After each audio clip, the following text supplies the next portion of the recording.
I used an ancient soil hack older than Rome, and wow, my garden exploded with life. Something unbelievable happened in my garden, and honestly, it didn't take years or even a full season. Almost overnight the soil changed right under my hands. What used to feel tired and lifeless turned dark, soft, and alive.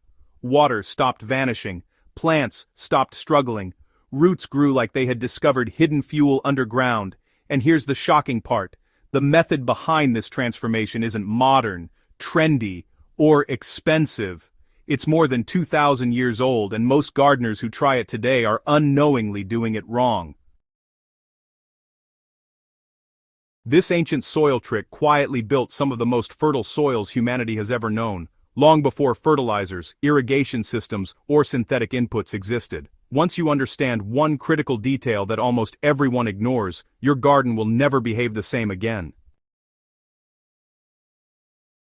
Why this ancient method suddenly matters again: soil is under pressure everywhere, organic matter is disappearing, water stress is increasing, and gardeners are being pushed toward constant feeding just to keep plants alive. The old model of adding nutrients over and over isn't sustainable.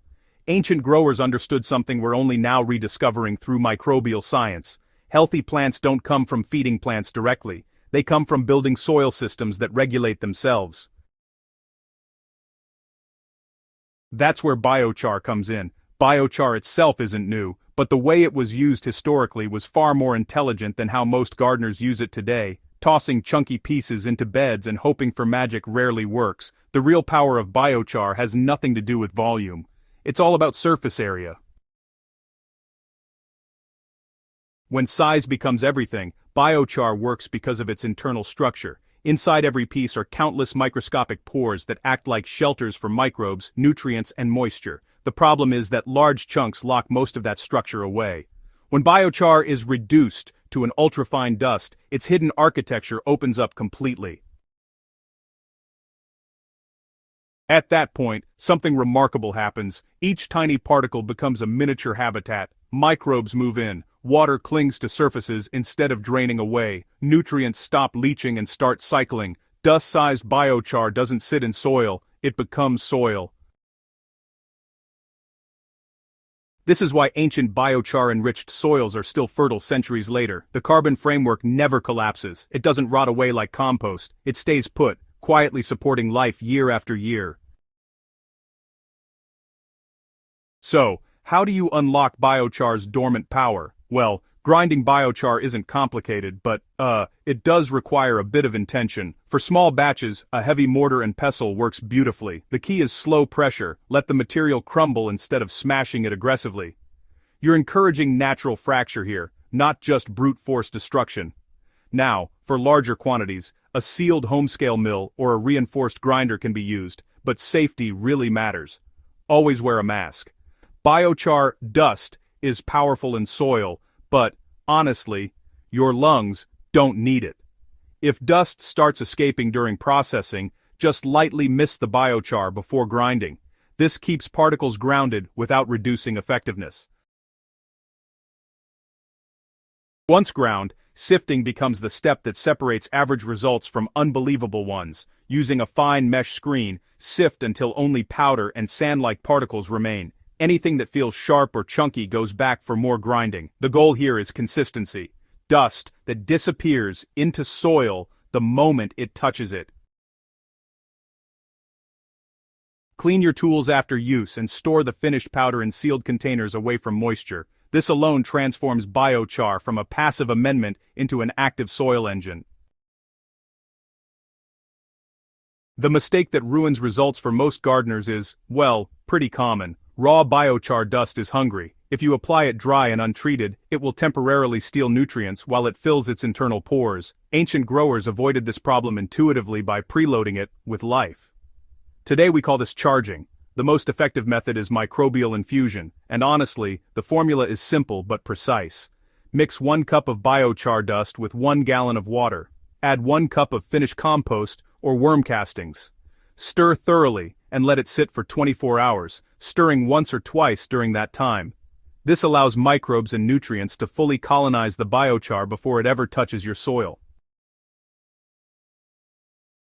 For larger batches, just scale evenly. 5 gallons of water, 5 cups of biochar dust, and 5 cups of compost works perfectly in a bucket or barrel. The liquid should look dark and earthy, not thick or muddy. You want suspension, not sludge. What's happening here is profound. Every grain of biochar becomes a living vessel. Beneficial bacteria and fungi move in, protected from predators, drought, and temperature swings. When introduced to soil, they don't just survive, they thrive. This charging step is where most gardeners fail, and it's exactly why results online vary so wildly. So, where and how should you apply charged biochar for the best results? Well, charged biochar dust is honestly incredibly versatile. If you mix it into potting soil, you'll notice the structure improves almost right away. When you work it lightly into your garden beds, it helps increase water retention. And, it does that without causing any compaction. And just a gentle dusting around your seedlings, that can really strengthen early root development and help reduce transplant shock. Liquid applications work, surprisingly well too.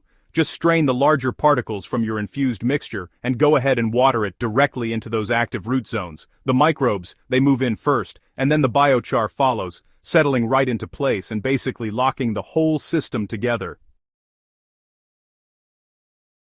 Plants, they respond pretty quickly. You'll see the leaves deepen in color, growth becomes steady, not all surges and stalls, roots start branching more aggressively, and honestly, they explore deeper layers without any stress. What you're seeing here isn't overfeeding, it's just pure efficiency, less waste, better uptake, and water staying exactly where your plants need it. So, why does this change everything in the long run? Well, this method isn't about quick boosts. Nope, it's really about rebuilding soil infrastructure. Biochar dust, you see, creates a permanent internal scaffolding that compost alone just can't provide. And with each application, you're actually stacking benefits, not just resetting things every season. Over time, soil becomes more drought resilient because water clings to biochar's internal surfaces. Nutrients stop washing away because they bind to charged particles. Microbial populations stabilize, reducing disease pressure naturally. Carbon builds without fluffiness or collapse. Beds stay workable. Roots breathe. Earthworms return. Eventually, chemical inputs become unnecessary because the soil itself does the work. This is why ancient biochar-enriched soils are still productive today. Not because of when use of biostabai would predandai and diustabai amatiga were constantly fed, but because they were intelligently designed. Turning your garden into a self-regulating system, this isn't a one-time trick, it's a system. Each season, you reinforce the foundation by adding charged biochar dust. You're shifting your garden from dependency to resilience, from constant intervention to quiet balance. Start small, observe moisture retention, watch root health, pay attention to how long plants stay vibrant without intervention. These results compound. What begins as a subtle change turns into a garden that almost manages itself. Ancient wisdom, modern understanding, real results. What was once a forgotten practice is becoming essential again, not because it's trendy, but because it works. Biochar dust is quiet power, ancient knowledge backed by modern science. It belongs in every serious gardener's toolkit, especially for those who care about long-term soil health. If this opened your eyes, share it with another gardener who wants healthier soil without chemicals. And if you're serious about growing smarter, deeper, and for the long run, make sure you subscribe to Farm Basic. Hit that subscribe button, share this with your gardening friends, and help us bring timeless techniques back where they belong. Your soil will thank you for generations.